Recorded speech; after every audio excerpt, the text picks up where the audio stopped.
Por ejemplo, estos días que hemos estado en el seguimiento del tema del encuentro del rostro de Dios, y cabalmente hoy la palabra de Dios nos hablaba sobre el profeta Jeremías, donde dice, maldito el hombre que confía en el hombre, y también el evangelio donde nos hablaba acerca de aquel hombre que banqueteaba bastante.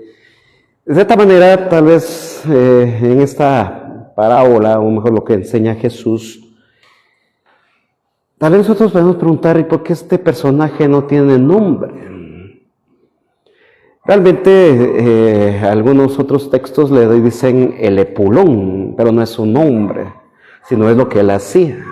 Epulón significa, en este caso, el que banquetea, el que come. En nuestros tiempos diríamos el gordo, ¿verdad? Que come mucho, ¿verdad? Entonces, si nos ponemos a pensar realmente, cuando Jeremías dice, maldito el hombre que confía en el hombre, no se está refiriendo tal vez a la persona como tal, carne y hueso, sino se está refiriendo también a la forma de pensar, a esa forma cómo se proyecta ante el mundo, lo que extiende en el mundo, lo que da a conocer, y es lo que decíamos en cierta ocasión. Muchas veces el hombre se deja llevar por el pensamiento de otras personas. Y al dejarse llevar por el pensamiento de otras personas, entonces no hay una escucha plena, en este caso, atenta al Espíritu.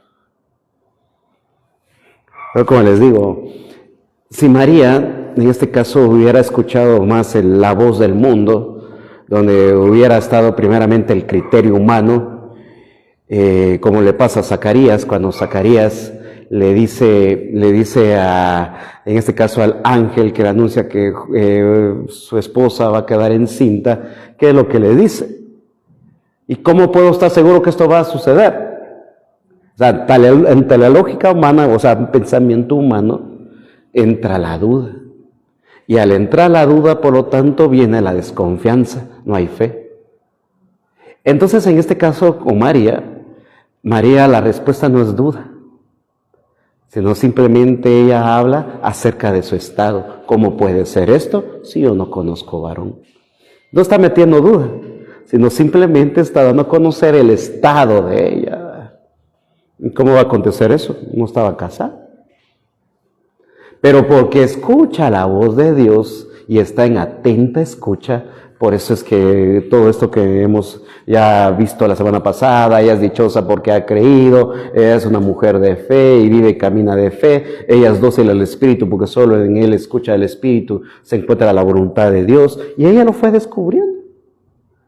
Y cabalmente hacíamos esa pregunta como tal: ¿qué hubiera pasado si María también, aún en ese camino de la cruz, acompañando a Jesús, en su mente hubiera rondado aquella palabra, y su reino no tendrá fin? Que está dentro de las mismas palabras de la anunciación del ángel a María. Su reino no tendrá fin. Y estaba en la cruz. Entonces, pero porque es entonces dócil a la voz de Dios, sabe comprender y sabe que al final, aunque tal vez muy oscuro se puede ver en el momento, sabe muy bien que la acción de Dios siempre va a estar. De que Dios sabe transformar aquello oscuro en algo claro. Y eso es lo interesante en esa escucha al Espíritu. Pasamos entonces al siguiente. Eso solamente era para retomar. A imitación de María en la sinodalidad. María está presente en toda la historia de Jesús, y cabalmente eso es lo que ya veníamos diciendo, en la historia de los apóstoles y en la historia de la iglesia. Y es interesante porque si nosotros nos percatamos cuando rezamos el Ave María, a veces nosotros decimos, bueno, vamos a orar como la saludó el ángel Gabriel. Realmente no. Hay 3 oraciones ahí. Lo que el ángel le dice, lo que Isabel le dice y lo que la iglesia responde ante la acción de la Virgen María. Por eso esa parte, Santa María, Madre de Dios, eso ya es la oración de la iglesia dirigida a ella. Y Dios te salve María, llena eres de gracia, es lo que le dice el ángel. Bendita tú entre las mujeres, Isabel. Y entonces existen todas estas, pero como lo dice, al final de todo, como María de la esperanza e imagen de la iglesia, también está entonces ese punto unido con lo que ya habíamos leído anteriormente. O sea, si es madre de esperanza e imagen de la iglesia, entonces María no solamente está en el hecho de dar esperanza, sino que nos mantiene en la esperanza. Ahora le digo, en el caminar de María, en la historia como tal, no podemos dejarla a un lado en el hecho de que, bueno, si María ya sabía lo que iba a hacer. No, ella también fue descubriendo a lo largo de su vida ese caminar como tal. No es que ya lo sabía todo. No es que ya en una revelación como tal te va a pasar esto, te van a perseguir, va a pasar. No, ella lo fue descubriendo poco a poco. ¿Por qué? Por ser dócil al Espíritu Santo, pero sobre todo mantenerse en la esperanza. Solo dése cuenta. Aún a Jesús lo llamaban loco. Imagínense que todavía María cargar con eso. Mira, tu hijo está loco. Dice que es el Mesías, que es el Hijo de Dios. O sea, cargar todavía con eso. Pero se mantuvo en la esperanza. De lo que Dios había dicho que iba a hacer Él, pues se mantiene en la esperanza, aun aunque las personas estuvieran dudando de Él. Y es aquí entonces donde viene también ese otro aspecto de la duda. En la iglesia existe duda muchas veces acerca de muchas cosas. Claro que sí. Y me refiero no al hecho de tal vez de desconfiar de aspectos doctrinales o bíblicos, sino de la desconfianza como tal o la duda que existe cuando nosotros no encontramos realmente aquello que realmente le estamos pidiendo a Dios. No sé si han escuchado a personas que dirán, bueno, Dios no me escucha, Dios no está conmigo, Dios de repente se enojó conmigo y por eso no me responde. Y cabalmente caíamos en ese punto en estos días, que es lo que nosotros utilizamos en oración. Y cabal el domingo pasado, este domingo acerca de la transfiguración, nos hablaba acerca de ello. ¿Para qué subió Jesús con sus discípulos? A orar. Y como dice el texto, y mientras oraba, el aspecto de su rostro cambió. O sea, la oración también es para contemplar la gloria de Dios. No solamente para pedir, sino para contemplar la gloria de Dios. Y es aquí donde entonces vienen esas preguntas. ¿Por qué muchas veces nos decepcionamos? ¿Por qué muchas veces andamos ahí cabizbajos porque Dios no nos escucha o Dios no está con uno? ¿Por qué decimos eso? Porque pensamos que la oración solamente va a ser, me comunico con Dios para pedir tal favor, tal cosa y esto y lo otro. Y muchas veces hasta podemos decir, sí, es que la oración va a ser siempre para pedir o cuando yo me sienta triste, cuando me sienta solo, ahí sí me dirijo con Dios. Y es lo que he dicho durante estos días.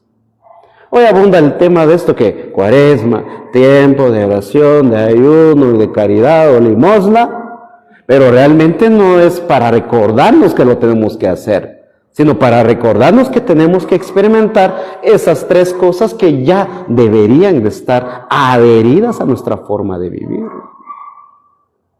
Entonces por eso viene ese punto como tal, madre de esperanza, porque sabe esperar y no se deja llevar entonces ante las dificultades. Por eso dice, Jesús no quiere que caminemos sin María. Ella nos acompaña en la peregrinación hacia la iglesia celeste, es lo que decíamos. Ella es modelo que no defrauda. ¿Por qué? Porque, como lo dirá, la esperanza no defrauda. En ella intentamos asemejarnos. En María la iglesia ve reflejada su esperanza y busca alcanzar lo que ella un día alcanzó. Esperamos llegar a ser la iglesia soñada por Jesús.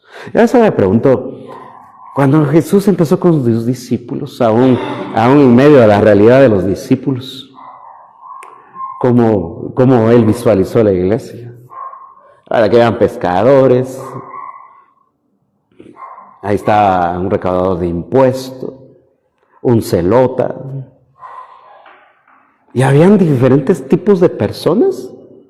Pero ahora el punto es, la transformación de Dios entonces está. Igual digo esto, por eso el ser como tal de la iglesia, decíamos en una ocasión, es católica. ¿Por qué? Porque abarca a todos, sin hacer distinción de nadie. Pero eso sí, con el fin de transformar la vida. Entonces en María vemos ese punto como tal. Que María, entonces, si es madre de esperanza, acompaña a la iglesia en todo momento. Y al acompañar en todo momento, entonces, por eso pasemos en este punto, María, mujer sinodal. ¿Por qué? Porque Dios quiso que participara en la historia de la salvación. Claro que sí. ¿María es parte de la historia de la salvación? Sí. La pregunta es también para nosotros. Si María, entonces es mujer sinodal, también nosotros tenemos que ser, llamémosle así, agentes sinodales. ¿Por qué? Porque estamos invitados a participar en la historia de salvación. La pregunta es, ¿somos nosotros parte de la historia de la salvación? Claro que sí. Estamos todavía en esa historia como tal. Por eso es que la misión como tal, por eso es que el otro, por eso cuando hablamos del sínodo, por eso les decía en aquella ocasión, a veces pensamos que sínodo es meternos solamente en la liturgia, queremos que hayan más lectores, sí, qué bueno que hay servidores. Pero lo que busca el sínodo como tal, y es lo que decía en cierta ocasión, lo que busca el sínodo es encontrar esos nuevos métodos actualizados para la evangelización. Ese es el sínodo, un camino sinodal, un camino donde todos como iglesia vemos nuestras realidades y de esas realidades partimos para elaborar un proyecto de evangelización. Por eso es que lamentablemente hoy en día, batiendo de esto, si decimos, porque Dios quiso que María participara en la historia de la salvación y todo ello, a veces confundimos ciertas cosas. Y hoy en día, ¿qué dice?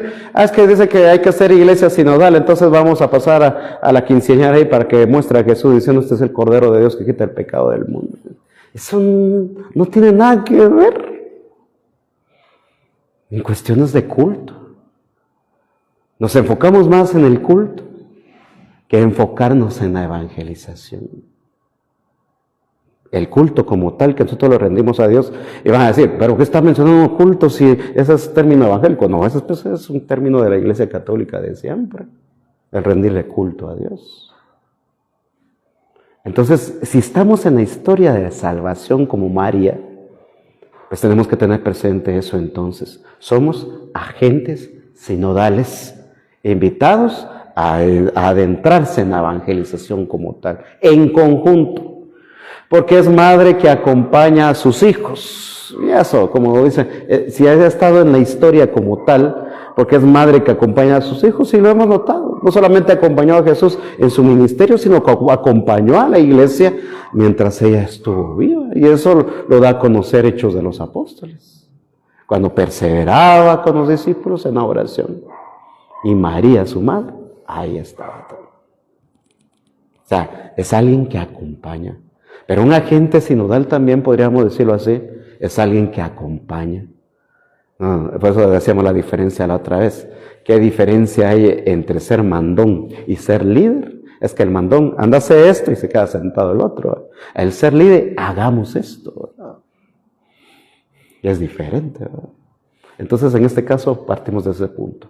Porque es auxilio e intercesora. Y ese canto es bonito porque al final de todo también, si nos demos cuenta, también mencionamos a la Virgen María en todo momento que nos acompañe, que interceda por nosotros. Al final caemos a ese punto. Al final sí intercede por nosotros, pero quien obra los milagros es Dios. Porque es ejemplo para la iglesia. Dios no quiso pensar en la iglesia sin María. Sí, es así. Y aquí es donde viene el otro punto como tal. Ahora aquí vienen tantas objeciones que pasan y que dicen, entonces, ¿por qué la Iglesia Católica cree en la Virgen María, que esto y lo otro, que es madre de la Iglesia, si los apóstoles no la mencionaron ni nada por el estilo? Y eso, como siempre lo he dicho, tal vez usted se recordará. ¿Por qué Pablo? ¿Por qué Pedro? ¿Por qué Santiago? Tito, Timoteo, todos esos, no escribieron acerca de María. Y como lo diría un doctor en Sagradas Escrituras que nos daba un curso, porque María no era tema de problema en ese entonces. Al contrario, María estaba muy apegada, el tema de María estaba muy apegada en las comunidades cristianas. Imagínense si el Evangelio según San Juan se escribió en Asia. No fue en Jerusalén, en Asia. San Lucas, que escribe para los griegos, la mencionan. Ni están en Jerusalén, pero la mencionan. ¿Por qué? Porque las comunidades saben muy bien que ella forma parte, en este caso, de la iglesia, dentro de la historia de la salvación. Interesante ese punto. Entonces, María en las primeras comunidades no era un tema problemático. Siempre estaba, eso ya fue surgiendo después, ya cuando hubo confrontación. Pasamos. La generosidad de la respuesta al plan de Dios. La llamada de Dios es gratuita y pide el asentimiento y la respuesta pronta y libre al estilo de María, que dijo sí. Y aquí es donde partimos a este punto. Nosotros creemos muy bien que la Virgen María fue inmaculada, o sea, concebida, también sin mancha. Y es aquí donde viene un poquito el problema acerca del dogma de la Inmaculada Concepción entre un fraile dominico y franciscano. Bueno, los franciscanos son defensores de la Inmaculada Concepción. ¿Por qué? Y acordémonos que la teología en ese entonces iba avanzando poco a poco, ¿verdad? Y hubo una confrontación ahí entre estos frailes. ¿Por qué? Porque se decía entonces de que si María fue inmaculada, eso era la tesis de los dominicos, si María fue inmaculada, o sea, decir que María fue inmaculada entonces es condicionarla, decía, ya no respetar su libertad, ya determinarla. Y entonces decía el franciscano, no es determinarla, porque al final sí fue preparada, sí fue escogida. Pero en la Anunciación, cuando nos damos cuenta, ¿será que el ángel la obliga a ser madre del Hijo de Dios? No, al contrario, ella acepta libremente el uso de la libertad como tal. Entonces, dentro de ese mismo plan de salvación, por eso a todos nosotros como cristianos nos hace un llamado distinto, estando aún dentro de la iglesia, un llamado distinto, pero que desde ese llamado como tal, pues también está la libertad. Yo pude haber sido llamado para ser sacerdote, pero si dentro del mismo proceso hubiera dicho que no, ya todavía estando en el seminario, de hecho, mire, en ese entonces el padre Carlos, el rector, mire, padre Carlos, mire que yo ya no quiero seguir por esto y esta razón. Está bien. ¿Me iba a condenar por eso? No. O como dirán las personas, o no te va a ir bien a tu familia, ¿sabes qué le va a pasar porque le dijiste no a Dios? No iba a pasar nada, ¿por qué? Porque estoy haciendo uso de mi libertad. Pero no guiado por otras cosas, no, sino desde mi razonamiento, pero también desde la toma de decisión por medio de la oración. Entonces en María está, sí, la libertad como tal, sí. Por eso dice aquí, la generosidad. Ella sabe muy bien que al decir ese sí, entonces es solidaria con la humanidad también. Porque ella es el medio por el cual el Hijo de Dios viene a este mundo. Entonces pasamos al siguiente. La fe y la escucha en comunidad. María es imagen de la iglesia que escucha la palabra, al Espíritu y al hermano que transita por las veredas del mundo. Escucha de la palabra al Espíritu. Y aquí es donde viene también este reto para nosotros. Y recuerdo que hace una semana decíamos que cuando uno se pone a leer el Magnífica, el Evangelio según San Lucas, aparecen ciertas cuestiones ahí que aparecen en el Salmo tal, y el Salmo tal, y esto y lo otro. Y decía que eso se debe a que María prestaba atención a los salmos y se lo aprendía, lo tenía de memoria. Entonces también por eso ella se vuelve entonces aquí en la imagen de la iglesia que escucha la palabra. Y por eso María proclama así, proclama mi alma la grandeza del Señor, mi espíritu se alegra en Dios mi Salvador. ¿Por qué razón? Porque sabe muy bien que esa palabra como tal que ella se sabe de los salmos se ha cumplido en ella. Entonces aquí es donde dice uno, bueno, ¿y cómo puedo hacer yo que la palabra de Dios se haya cumplido en nosotros? Cada quien sabe. De tal experiencia que usted ha tenido, bien lo puede usted decir. Tal capítulo, tal versículo de las Sagradas Escrituras se identifica, o yo la identifico conmigo. ¿Por qué? Porque de aquí Dios me sacó. De aquí Dios me transformó. De aquí Dios hizo lo que soy ahora. Entonces ahí es donde uno se encuentra con todo ello. Por eso es interesante todo ello. ¿Cómo son nuestras reuniones respecto a la escucha? Aquí viene esta pregunta. Nuestras reuniones, cuando nos reunimos así como grupos, ¿cómo está nuestra escucha de la palabra? Meditamos la palabra. Dejo que el Espíritu realmente sea el que hable, que no sea yo. Porque hay veces que se utiliza la palabra para darle duro a la gente y no se trata de eso. Como decía una canción, ojalá que ustedes padres subieran galambón para darnos duro. No se trata de eso. Y muchos piensan eso. Pues algo sí se puede decir, ¿verdad? Pero hay veces que se utiliza muy moral, que esto y lo otro, que aquello y que la vara. Y la persona tal vez está decepcionada y tal vez va a salir diciendo, no, aquí ya no regreso.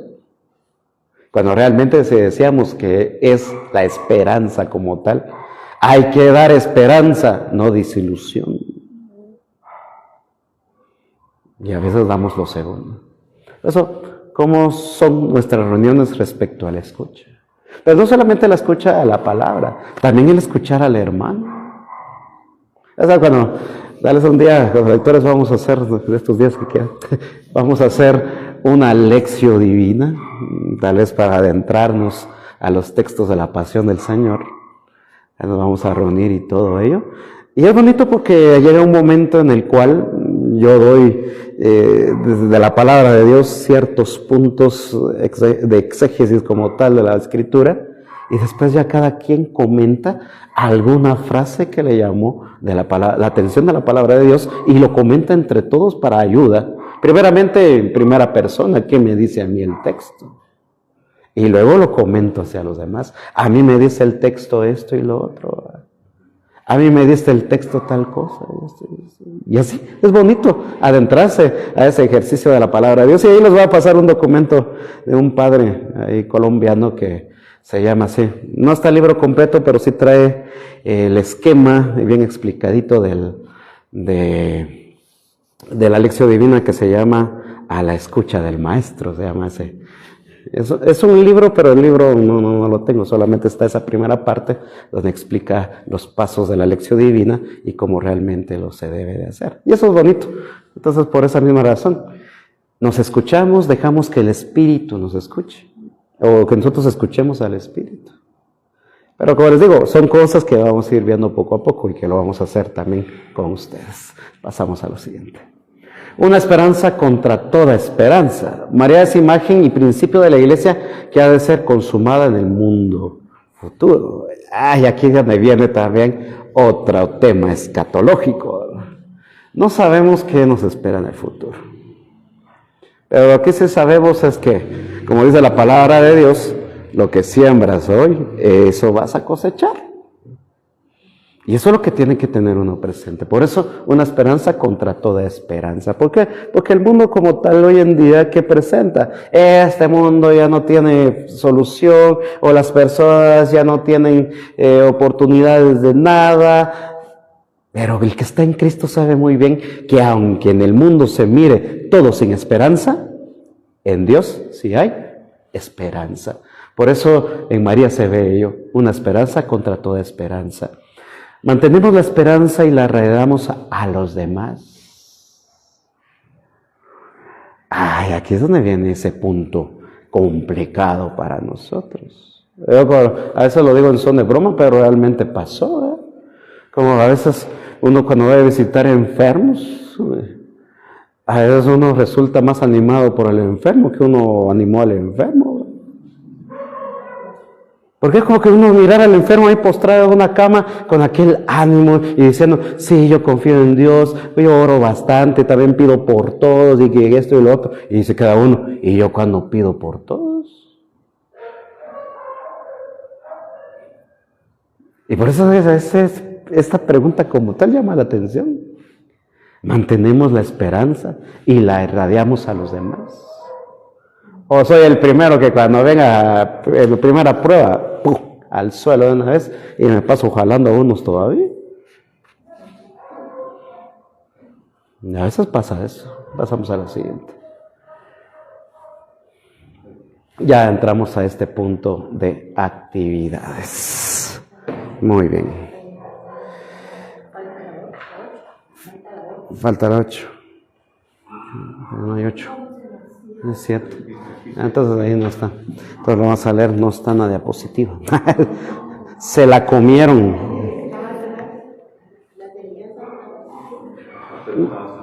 Punto número 8. Ahí está. Ahí estaba. Está hasta de último. Se confundieron. A imitación de María en la sinodalidad.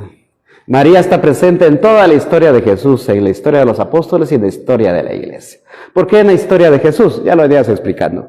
Desde su concepción, desde la anunciación, en su niñez, en su, vamos a decir, adolescencia, inicio del ministerio y al final del ministerio, y no solamente al final del ministerio, sino también ya en la culmen como tal de su misión al subir al cielo y todo ello. María estuvo ahí con Jesús en la historia de los apóstoles. Y aquí es donde viene también está este punto.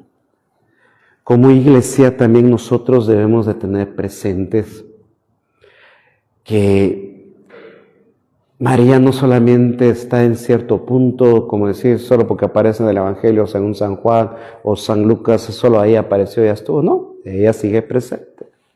Y como lo dirá después, y en la historia de la salvación, en Evangelio Gaudium 2.88, donde nos muestra a nosotros esos puntos también bien importantes que deberíamos de tener ahí siempre presente. ¿María está en su iglesia? Claro que sí.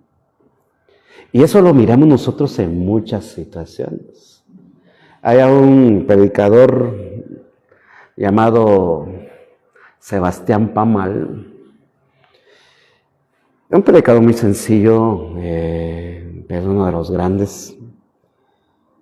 En una ocasión contaba, yo fui una vez a una de sus predicaciones y en esas predicaciones él decía que fue a un cierto lugar de la Verapaz y en ese lugar de la Verapaz, de esas aldeas, pues se encontró con cierto abismo y el puente que estaba ahí estaba descompuesto, no se podía pasar, estaba inservible. Y resulta desde que él regresó, dijo, bueno, no puedo pasar, Dios sabe que no puedo pasar, entonces voy a regresar. Y desde que regresó. Y en eso se encontró, dice, a unos hombres que le dijeron, ¿para dónde vas? Voy de regreso, dice que dijo. ¿Y a dónde vas de regreso? A la aldea, dijo, porque iba para el otro lugar, pero el puente no sirve. No sirve, le dijo. Sí, vamos, dijo. Enseñanos, desde que le dijeron estos dos hombres. Y dice que cuando llegaron a ese lugar, a ese punto donde estaba el puente, dice que estos hombres lo tomaron de los brazos y le dijeron, mira, cantemos a la Virgen María. Y desde que empezaron a cantar a la Virgen María, y cuando él sintió eso, ya estaban del otro lado del puente, y estos dos hombres desaparecieron.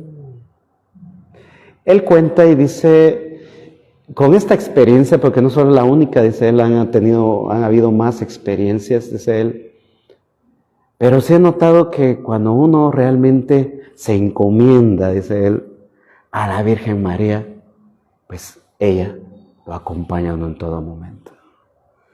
Bueno, aquel canto que a veces uno utiliza cuando ya no se sabe otro, Santa María del Camino, que es lo más fácil que uno se sabe, ¿verdad? Pero tiene un sentido eclesial como tal, ¿no?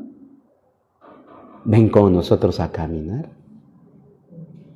Pero no solamente es el hecho de ven con nosotros a caminar, sino también el hecho de decirle, bueno, sí camina con nosotros, sí está con nosotros, pero no solamente el hecho de que, bueno, ya estuvo, ya caminó, sino también el sentido que debe tener para nuestras vidas. Esa transformación como tal. No podemos vivir, sí, desapegados. Y como lo hemos visto ya lo que fue la semana pasada y esta semana, que María tiene, ahí sí, bastante que ver en nuestra historia. Y como ya concluye este texto, María está presente en toda la historia de Jesús, en la de los apóstoles y también de la iglesia. Pues también tiene que ser también de referencia para nosotros. Ahí sí, sin mirar atrás, sino simplemente ahí teniendo presente que ella intercede por nosotros. Y como digo, al final de todo, María, siempre en esa solidaridad y generosidad que tiene, también nos invita a nosotros, en medio de la misión que tenemos, pues también ser serviciales. Y es lo que pasa con María, luego de que pues se le anuncia que va a ser madre del Hijo de Dios, no simplemente dijo, bueno, entonces soy la madre del Hijo de Dios, venga a servirme o algo por el estilo. Al contrario, ella fue a servir. Entonces, si nosotros como tales metemos eso en nuestro corazón, la sinodalidad, el caminar juntos, el hacer proyectos juntos para que la evangelización llegue a diferentes lugares, no solamente es el hecho, como digo, de pensar las cosas, sino también el acompañar. El acompañar como tal es necesario, ¿verdad? Pero les digo, los grupos, sí, nos reunimos en los grupos, estamos en los grupos, pero sí es para llenarnos. Y en teoría, si nos llenamos en un grupo es para que nosotros seamos evangelizadores. No es que ya fui a mi grupo y ya estuvo, no, sino que es ahí donde también viene el compromiso como tal de todos nosotros de saber evangelizar. Entonces, si María está entonces en toda la historia, también camina con nosotros. Y eso nunca lo perdamos. Acá les digo, a veces creemos más en la Rosa de Guadalupe que en otras cosas, que lo que realmente es lo que Dios nos enseña. Entonces, dentro de todo ese punto como tal, como digo, ya habíamos avanzado bastante la semana pasada, y hoy ya lo poco que quedaba, pues vamos a entrar entonces a las actividades como tales. Muy bien. Dentro de esas actividades, como dice, me pregunto, ¿qué virtudes de la Virgen María me hacen falta para vivir según el tema? Eso es un poquito personal. Esto es personal. ¿Qué virtudes? Tómese un momento, apunte en su cuadernito ahí, sí que trajo, apunte. ¿Qué virtudes le hacen falta realmente para vivir según el tema como tal? Una mujer entregada a Dios, una persona que escucha, que es dócil al Espíritu, que camina y que está en la historia. Y también grupal, ahorita que van a estar ahí, están ahí ya en grupos. Pues,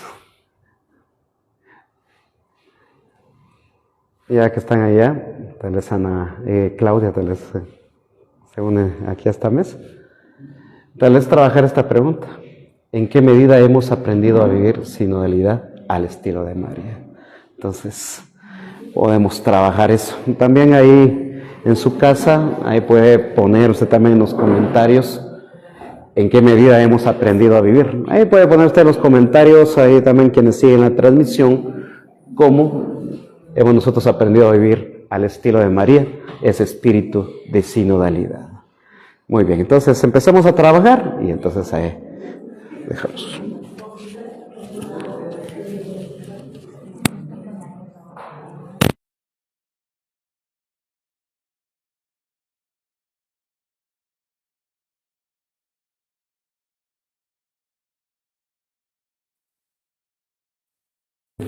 Muy bien, ya vamos terminando.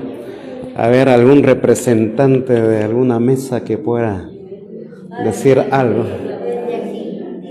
¿Qué dicen? ¿Qué virtudes le hace falta por vivir lo que ella nos enseña? Fortalecer más mi esperanza y servir voluntariamente. Muy bien, claro que sí. A ver, ¿alguien más? ¿Alguna mesa? Venga, para acá si la escuchan. Pase para acá. Damos un fuerte aplauso si se anima.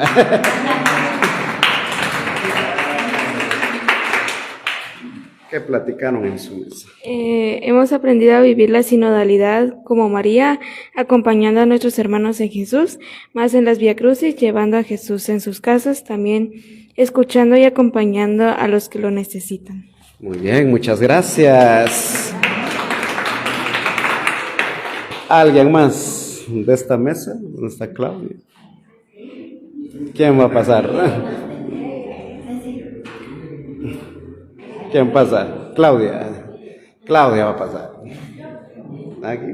Así la miran en cámaras. Pero mire la cámara. Nosotros pusimos que en realidad nos falta mucho. Nosotros contestamos, nos preguntamos en qué medida hemos aprendido a vivir la sinodalidad al estilo de María. Pues nosotros pusimos que nos falta mucho, pero para eso estamos aquí recibiendo las clases, ¿verdad? Aprendiendo a compartir, aprendiendo a ser más unidos, más solidarios en comunidad y con nuestro prójimo más necesitado. Y así ser serviciales como María. Así como ella sirvió, hacerlo nosotros con la ayuda del Espíritu Santo. Muy bien, muchas gracias. Un fuerte aplauso. El doctor, ¿qué va a dar? Ahí va a pasar el doctor González.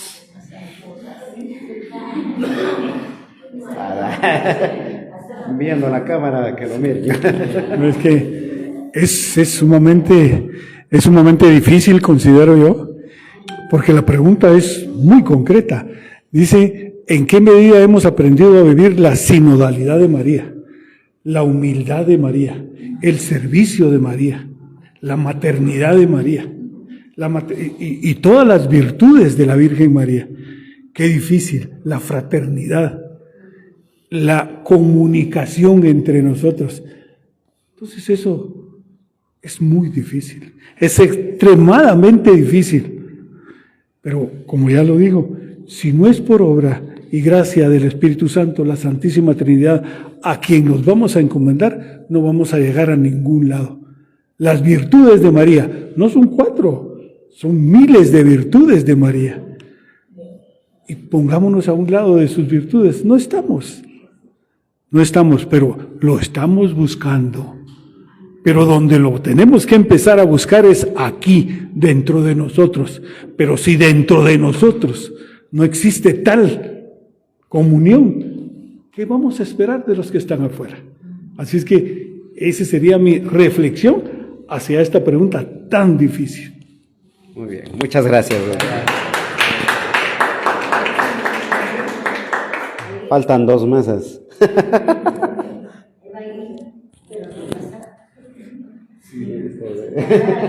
Ay, los tienen que mirar. Buenas noches. En mi grupo estábamos platicando acerca de la sinodalidad, que debe como de surgir dentro de la misma comunidad, de comunidades, o sea, los servidores. A veces estamos en los grupos, pero solo nos centramos a convivir y a compartir en nuestro propio grupo, y la interrelación con los demás no se da. Entonces estábamos proponiendo que sería interesante organicemos actividades que sean propiamente de convivencia entre grupos, porque eso nos va a fortalecer más y nos va a dar cohesión. Y empezando de la sinodalidad, como dijéramos, interna, ya nos podemos proyectar a las demás filiales, por ejemplo. Muy bien. Muchas gracias.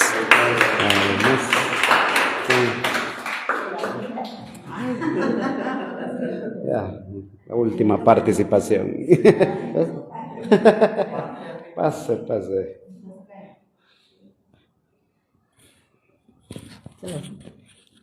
Bueno, buenas noches. Bueno, lo que nosotros, llegamos a la conclusión que María tiene muchísimas virtudes y que dentro de ellas nosotros tendremos, pero algunas poquitas, y también que mejorarlas, porque muchas veces las hacemos en forma muy superficial y nosotros para eso tenemos que prepararnos y en ese caminar que vamos, en ese caminar de vivencias que tenemos conforme todas las situaciones de la vida y todo, es cuando debemos también entregarnos más, porque la entrega es muy importante. Vemos que en María, cuando llegó con su prima Isabel, las dos estaban espiritualmente llenas, porque como la prima Isabel supo que era la madre de Dios, y María, al llegar, también el niño hizo el movimiento, pero eso es por la espiritualidad, porque tienen mucho del Espíritu Santo. Y eso, ¿cómo lo vamos a nosotros a tener también? Preparándonos y la entrega, tanto en oración, en nuestras actitudes, que todo eso, pues, sí hacemos unas partes, pues, sí nos cuesta, por decirlo así, ¿verdad? No somos aquello. La lucha estamos haciendo todos. Eso, queremos llegar a ese final, a ese encuentro con Dios y llegar a la vida eterna. Pero sí, tenemos nuestros tropiezos y por eso la formación y perseverar. Perseverar. Gracias, ya veo que pude. Ay, no, Pablo. Muy bien, muchas gracias. Y bueno, ahí llegamos a ese punto como tal. Es un tema que hemos venido pues trabajando desde que llegamos acá con Padre Carlos, la identidad parroquial, ¿verdad? Algo que el hecho de conocer a los otros, a los diferentes sectores, a sus líderes, ministros y todo, y por eso últimamente también se ha hecho eso, de hacerlo un poco más actividades parroquiales como tales, para también tener eso, ¿verdad? Porque somos una parroquia. Somos, aquí en este caso, la comunidad de eso, la parroquia Santo Hermano Pedro, que no es tanto mi filial acá, mi filial allá, no, parroquia Santo Hermano Pedro, y así es como tendríamos que identificarnos siempre, ya el tener la identidad como tal y tener esa identidad, pues ya miramos también qué necesidades hay dentro de ella y también cómo responder a todo ello. Entonces, muchas gracias por su participación, gracias también por estar acá, también a los que nos siguen por medio del Facebook, también muchas gracias por estar ahí conectados, a los que van a ver también la transmisión, muchas gracias por estar ahí atentos y bueno, a perseverar en todo momento. Entonces, recordemos, estos jueves a las 7 de la noche vamos a estar siempre con nuestra catequesis sinodal, así que vamos a finalizar con nuestra oración. Los invito a ponerse. En el nombre del Padre, del Hijo y del Espíritu Santo. Amén. Te damos gracias, Señor, en esta hermosa noche, porque siempre estás con nosotros y nos acompañas. Te pedimos que como iglesia en todo momento respondamos a las necesidades que el mundo tiene y de conocerte. Por eso hoy también nos encomendamos a la intercesión de nuestra Madre, la Virgen María. Dios te salve María, llena eres de gracia, el Señor es contigo. Bendita eres entre todas las mujeres y bendito es el fruto de tu vientre, Jesús. Santa María, Madre de Dios, ruega por nosotros pecadores, ahora y en la hora de nuestra muerte. Amén. El Señor esté con ustedes. Y la bendición de Dios Todopoderoso, Padre, Hijo y Espíritu Santo, descienda sobre ustedes y los acompañe siempre. Amén. Feliz noche a todos.